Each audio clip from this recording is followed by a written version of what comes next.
la République, c'était le fameux arrêt Baldi du Conseil d'État de 1917, disant la liberté est la règle, la restriction de police l'exception. Eh bien, si on regarde cette loi, on a vraiment le sentiment que la liberté est moins la règle et que la restriction de police n'est plus du tout l'exception. On peut voir d'ailleurs dans cette loi une sorte de neuvième, je crois, loi sécuritaire s'ajoutant aux précédentes. Peut-être que je me trompe, c'est peut-être la 10e, mais une Xème loi sécuritaire. Philippe Portier fait la remarque, et elle me paraît importante, que c'est une loi qui confond la sphère cultuelle et la sphère sécuritaire, et du même mouvement qui atteint le principe de liberté qui était porté par la sphère cultuelle. Alors, alors ça se lit très facilement, ça se lit dans le texte. Par exemple, ça se lit dans l'apparition de nouvelles incriminations, par des incriminations qui se trouvent dont comment on dit, le quota est augmenté, les quantums, pardon, les quantums sont augmentés, et puis ça se lit, par exemple, dans une police des cultes qui se trouve renforcée. Si bien qu'il n'est pas que l'idée de dire qu'il y a une... Nous disons que c'est une loi de liberté, et c'est tellement une loi de liberté que son premier article, la loi 1905, c'est celui-là, la République assure la liberté de conscience, elle garantit le libre exercice des cultes. Alors bien sûr, dans les titres de ce projet de loi, le mot de garantie du culte, de la liberté de culte apparaît, sauf que immédiatement, c'est pour la restreindre par une série de restrictions successives. Si on veut comprendre cette loi par rapport à l'histoire de la laïcité, je pense qu'il faut se dire que nous avons là un retour à Combes. Nous avons là un retour à Combes. Nous avons là un retour à Combes. Combes, c'était un système tout à fait concordataire et c'était un système tout à fait autoritaire. Un point d'histoire permettrait, d'ailleurs, vous savez que Combes n'est pas ça c'est peu d'ailleurs, tout le monde confond ça. On dit que c'est Combes, la loi de 1905, c'est Combes, c'est pas du tout Combes. Combes tombe sur une affaire des fiches. Le gouvernement Combes tombe sur l'affaire des fiches, et il est extrêmement intéressant d'ailleurs de voir ça, comment ça se dessine entre 1901 et 1905, et il y a une personnalité extrêmement importante qu'il est intéressant de connaître à la Ligue, c'est Depré Sensé, notre deuxième président. D'ailleurs, Depré Sensé avait quelque temps avant dénoncé les lois scélérates. Depré Sensé, qui par exemple en 1908 rappelle que quand la liberté est atteinte en un seul endroit, elle est atteinte en toutes. Voilà ce que je voulais d'abord dire, ce renversement, et si on se reporte à l'histoire de la laïcité, je vous renvoie au livre de Jean Bobéroux qui s'appelle La loi de 1905, n'aura pas lieu. Deuxième mouvement de mon analyse, interroger ce qui se passe avec l'ordre public. Alors, je rappelle, et on va avoir là une véritable inversion. Alors, je rappelle la structure de l'article 1 de la loi de 1905, qui est d'ailleurs la même structure que l'article 10 de la déclaration de 1789. Article 1, la République assure la liberté de conscience. Elle garantit le libre exercice des cultes sous les seules restrictions édictées ci-après dans l'intérêt de l'ordre public. C'est la même structure que l'article 10 de la déclaration de 88. Nul ne peut être inquiété, de 89, pardon. Nul ne peut être inquiété pour ses opinions, même religieuses, pourvu que leurs manifestations ne trouvent pas l'ordre public. Mais il se trouve que, je veux dire, dans les 20 dernières années, il se passe quelque chose avec cette notion d'ordre public. Il se passe quelque chose avec cette notion d'ordre public. Et là, je suivrai les analyses de Philippe Portier. Ce qu'on appelait l'ordre public traditionnellement, c'était l'ordre public matériel, c'était un ordre public objectivable. Trois idées: sécurité, tranquillité, hygiène publique, on retrouve ça d'ailleurs dans le droit du travail. Eh bien, ce qui se passe dans cette période des 30 dernières années, des 20 dernières années plutôt, c'est un véritable déplacement. Et c'est pour ça d'ailleurs que le titre précédent de la loi introduisait le mot valeur. Nous avons un déplacement, une véritable mutation, puisque nous passons des éléments matériels objectivables à des éléments substantiels, à des éléments, vous savez, le vivre ensemble, la dignité. On passe donc d'un ordre public qui vient limiter la liberté de culte, mais pas la liberté de conscience, à un surplomb moral, à une conception substantielle de l'identité humaine, et on a une substantialisation de la laïcité. Et derrière ça, il y a des conceptions de l'État complètement différentes. Il y a des conceptions de l'État complètement différentes. L'une correspondant à la laïcité que nous défendons et que Portier appelle inclusiviste, et qui correspond à un État minimum, à un État minimum, oui, à un État qui a la possibilité de dire le juste. Ça pourrait se soutenir aussi de la loi de 1901, c'est-à-dire la loi sur les associations, d'un État qui a la possibilité de juste, mais qui n'a pas la possibilité, qui ne se donne pas la possibilité de dire le vrai. Et je veux dire, il y a cette tendance à dire le vrai dans cette nouvelle loi, ce projet de loi. C'est particulièrement net. Qu'est-ce qui s'est passé? C'est particulièrement net dans l'exposé des motifs et dans une formule qui finit l'exposé des motifs où il est question de ces idées, de ces notions, de ces valeurs, de ces mesures qui viennent toucher l'ordre public et qu'il faut mettre sous surveillance. Oui, donc je crois que là, par rapport à la loi de 1905, par rapport à ce que nous défendons comme laïcité, nous avons affaire à une laïcité qui est celle du printemps républicain, une laïcité qui est celle d'un État qui prétend dire le vrai, d'un État qui… Alors, écoutez, vous vouliez parler, on va finir là-dessus, je vais finir mon intervention personnelle là-dessus. Vous vouliez parler tout à l'heure, vous disiez qu'on pourrait faire un focus sur les dispositions sur les associations. L'article 6, le deuxième paragraphe de l'article 6 mérite d'être regardé dans ce sens-là, dans ce sens de ces deux renversements. Toute association ou fondation qui sollicite l'octroi d'une subvention auprès d'une autorité administrative ou d'un organisme chargé de la gestion d'un service public industriel ou commercial s'engage par un contrat d'engagement républicain. D'ailleurs, drôle de contrat puisqu'il y en a qu'un qui contracte, l'autre ne contracte pas. Il faudrait être deux normalement. Par un contrat d'engagement républicain à respecter les principes. Alors, ça commence bien, liberté, égalité, fraternité et respect de la dignité de la personne humaine, on est tous d'accord avec ça. Ainsi qu'à respecter l'ordre public.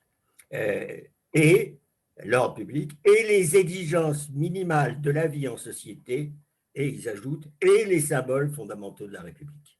Les symboles fondamentaux de la République. Respecter l'ordre public, vous avez vu le glissement.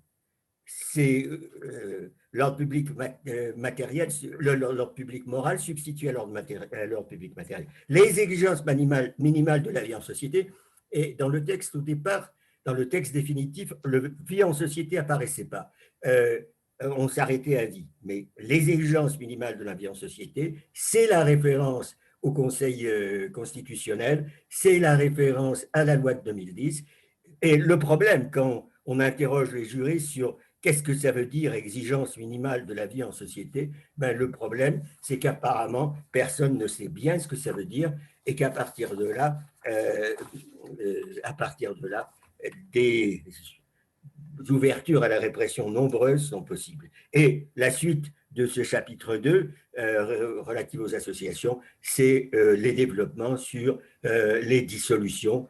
Et ça mérite une attention toute particulière, les développements à la dissolution. Mais on pourra dissoudre sur l'exigence minimale de la vie en société avec la confusion que cela porte. Quand on regarde je finirai comme ça, quand on regarde le débat, parce que c'est intéressant de voir le débat, de voir les ajouts, etc. Quand on regarde le débat, le premier jour a été épouvantable. Ça a été, comme nous l'annoncions, ça a été la boîte de Pandore. Ensuite, dans le dernier jour, je crois là, les glissements étaient tout à fait à portée de main. Bon, l'amendement qui prévoyait d'étendre aux syndicats les possibilités nouvelles de dissolution a été rejeté. Mais à la limite, il n'y a qu'à attendre, ils ont qu'à attendre un moment plus propice. C'est quand même très curieux d'ailleurs que ce qui passionne apparemment les députés, c'est les affaires de polygamie, etc., etc. Apparemment, pour ce qui est les dispositions par rapport au culte, eh bien, apparemment, rien ne bouge de ce que la commission a fourni. Voilà pour moi mes deux développements pour montrer ce qui est un véritable renversement. Et j'allais dire, nous, on a intérêt à défendre notre modèle de laïcité inclusiviste. Voilà. Merci de m'avoir entendu jusqu'à maintenant. Merci infiniment, Daniel. On aura évidemment l'occasion de te poser des questions dans la suite du débat, mais je vais tout de suite passer la parole à Joël pour nous apporter son éclairage sur ces questions-là. Joël, c'est à toi. Merci beaucoup. Donc, l'éclairage que je peux proposer est plus centré, j'allais dire, sur les questions des quartiers populaires urbains, parce que c'est ce que je connais le mieux. Et effectivement, c'est intéressant aussi de voir évidemment que cette loi, elle est générale, mais elle va particulièrement s'adresser aux populations de culture musulmane, mais toutes les populations d'ailleurs qui vivent dans les quartiers populaires aujourd'hui. C'est clair qu'elle ne s'adresse pas à tout le monde et qu'elle vise à la fois une assignation territoriale, une population, une culture et une religion. Donc, et quelque chose qui dirait que ces gens-là sont-ils vraiment la France? Donc, c'est vraiment important par rapport, et d'ailleurs, en fait, je vais plutôt dire ce point que j'avais prévu en dernier. Je pense que c'est très important de regarder le service national universel, parce que dans le SNU, en fait, il y a beaucoup de choses qui disent la position du gouvernement actuel et aussi comment ils construisent une position d'ailleurs pour les élections de 2022.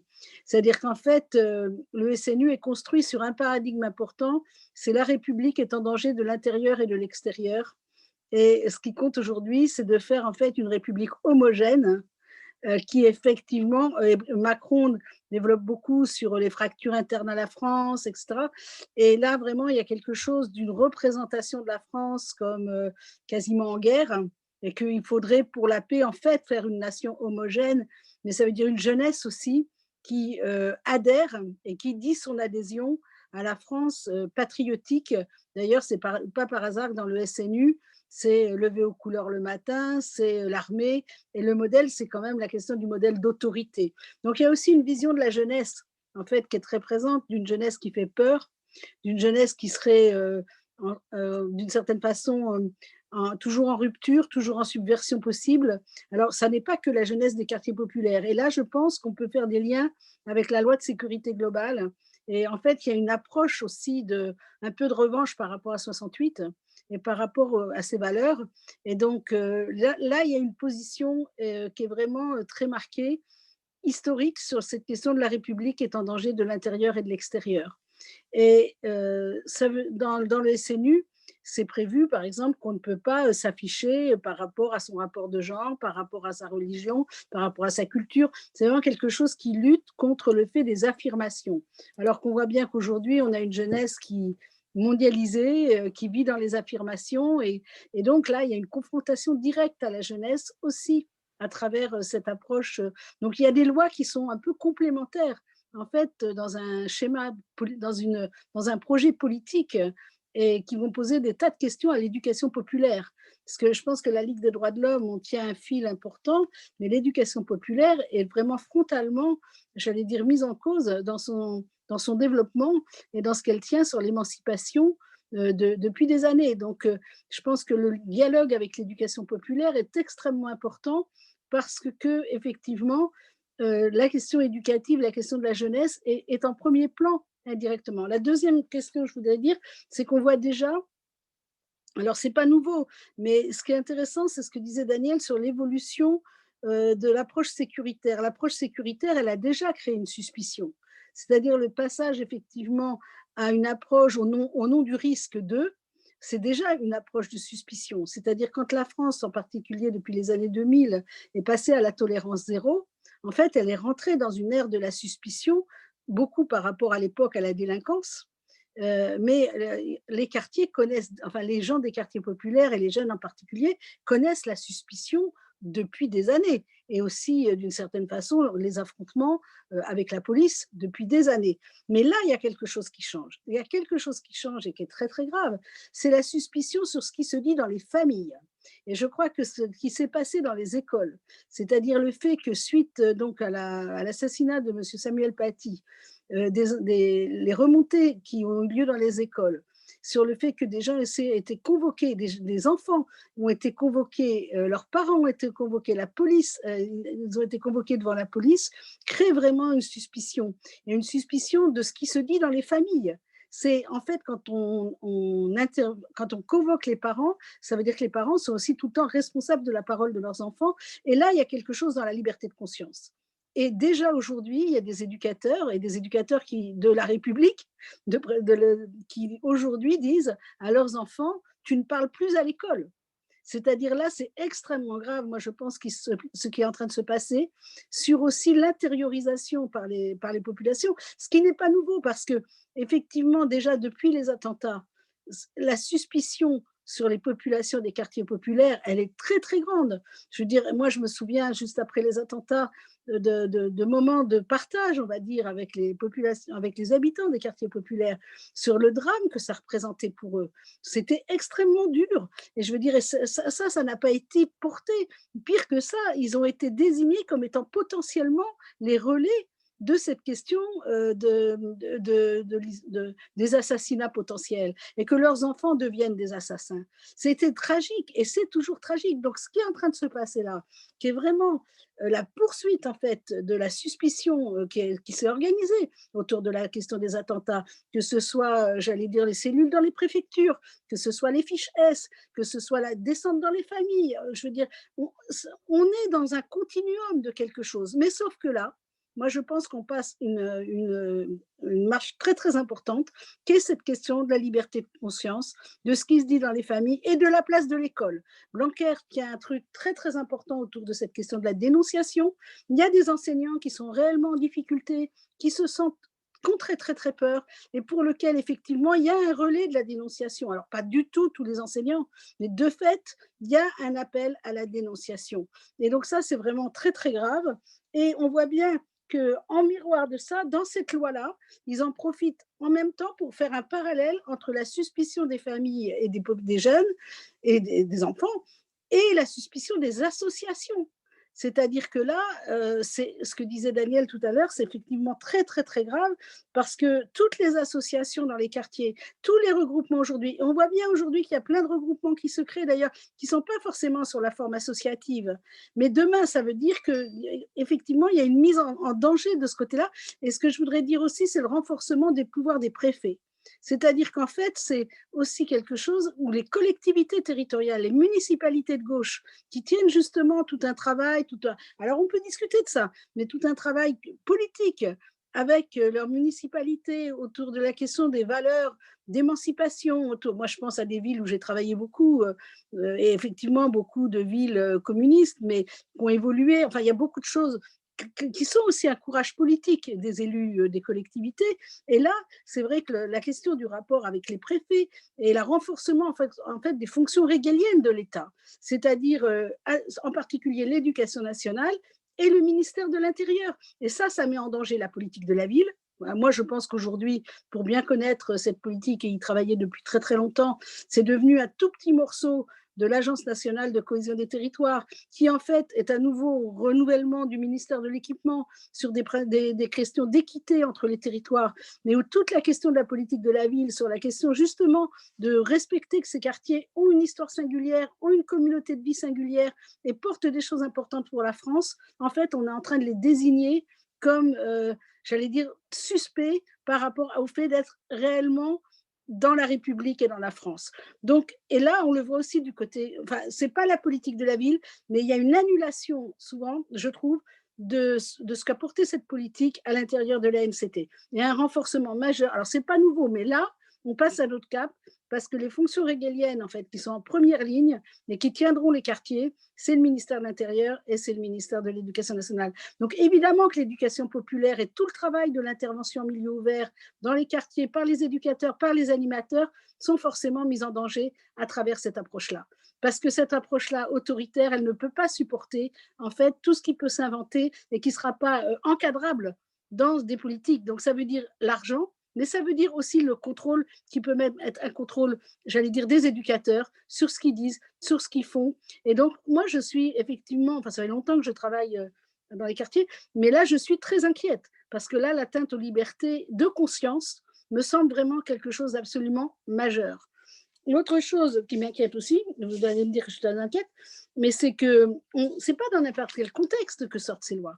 C'est quand même immense qu'à un moment donné, où j'allais dire la crise sociale, ce qu'on est en train de traverser avec la pandémie, c'est vraiment très, très, très dur. Les quartiers, les populations des quartiers populaires sont en première ligne de ça. Toutes les analyses montrent aujourd'hui qu'il y a une inégalité énorme face à la crise, à la question du coronavirus, et qu'en particulier, on a maintenant les statistiques sur la surmortalité pendant le premier confinement. On voit très bien que les quartiers populaires sont plus touchés que les autres, à la fois sur le plan de l'habitat. Regardez le rapport de la Fondation de l'Abbé Pierre, moins 40% de construction du logement social en 2020.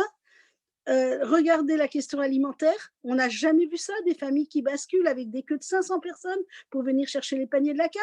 La crise scolaire, parce que qui pouvait suivre le numérique là? Et cette affaire, elle est de loin réglée parce qu'on a plein de jeunes qui ont quitté en fait aussi les scolarités et qui sont à fond dans l'ubérisation pour survivre au quotidien et que les familles survivent au quotidien. Donc on est dans une situation de crise sociale qui est extrêmement importante dans les quartiers. On est en train de l'analyser avec justement Bernard Champagne qui est de Dunkerque, qui est là ce soir, et Jean-François Mignard et d'autres collègues, et on voit bien qu'aujourd'hui on est en train de faire 6 monographies sur civil, sur comment évolue la demande, et Daniel Boitier, et on voit bien comment évolue la demande sociale, c'est-à-dire en fait aujourd'hui les familles sont tellement aux prises avec des urgences immédiates qu'en fait elles peuvent plus différencier la demande de droits. Et alors ça c'est quelque chose de très inquiétant, c'est qu'en fait les gens renoncent à leurs droits, pensent qu'ils n'ont plus de droits, mais pas parce qu'ils pensent qu'ils n'ont plus de droits, seulement parce que l'urgence fait qu'en tout cas, ça ne peut pas répondre à la temporalité de la crise sociale. Donc actuellement, on essaye de travailler aussi avec les cadres des collectivités pour voir comment les CCAS, comment les politiques, les directions des services prennent en compte ces questions-là et qu'est-ce qu'ils peuvent répondre à la demande sociale. Il n'y a aucun plan d'urgence réel porté par ce gouvernement. Parce que si on regarde le dernier comité interministériel à la ville, je suis désolée, il ne répond pas du tout à l'ampleur des enjeux qui sont devant nous et qui sont déjà là, mais qui vont être encore plus devant nous si on sort du Covid, qui fait un peu couvercle actuellement, mais sous le couvercle, c'est vraiment grave. Et là, je pense que c'est une question pour la Ligue. C'est aussi cette question des droits, du respect des droits, du travail avec les politiques publiques.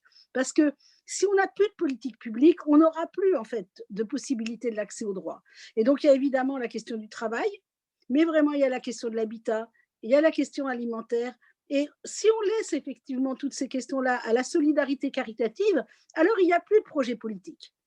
Et là, il y a une vraie question sur comment on fait un projet politique d'émancipation si, de fait, les habitants ne croient plus du tout ou ne pensent plus du tout que les institutions peuvent répondre, et comment, effectivement, qui va prendre la donne de la question des solidarités immédiates.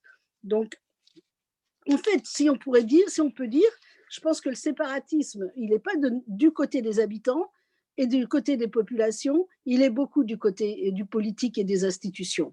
Donc en ce moment, c'est vrai que je pense qu'on est en train de passer en fait un coup de vis du côté de la relégation de ces quartiers et d'un autre mode de contrôle encore sécuritaire. Donc voilà, c'était surtout sur ces points-là que je voulais insister. Et il y a des points d'appui, par contre. Je pense qu'il y a des points d'appui aussi pour nous à la Ligue par rapport à ces enjeux-là. C'est d'abord toutes les dynamiques de solidarité dans les quartiers. Et je crois que là, il y a vraiment un enjeu important d'être présent, d'entendre et de travailler sur cette question de la demande de droit. il y a une question sur l'appui aux professionnels de la proximité qui sont dans le lien avec les habitants. Et moi, je vois plein de professionnels qui sont issus de l'immigration, de culture ou de religion musulmane, qui sont extrêmement mal à l'aise parce que ça devient plus qu'inconfortable de se retrouver être le relais de la République dans des conditions comme ça. Il y a une question, c'est l'école, c'est la réassurance réellement des enseignants et des écoles et leur ouverture sur les quartiers. Donc, dans les cités éducatives, par exemple, c'est un enjeu. Et c'est vrai que moi, je travaille beaucoup aujourd'hui sur cette question de donner du temps au temps pour penser. Et donc, sur ce que j'appelle la question de la pensée critique. Mais en fait, c'est comment, au cœur de l'émancipation, se pose aussi la question de pouvoir penser ensemble, de pouvoir pas seulement agir ensemble, mais penser ensemble ce qui se passe. Là, aujourd'hui, par exemple, je discutais avec une chercheuse à Bordeaux qui fait des causeries de la pandémie, c'est-à-dire comment aussi les gens pensent ce qu'ils vivent en ce moment et comment on les écoute et comment en fait on peut en faire aussi un relais. Peut-être que c'est ça le début d'une pensée critique.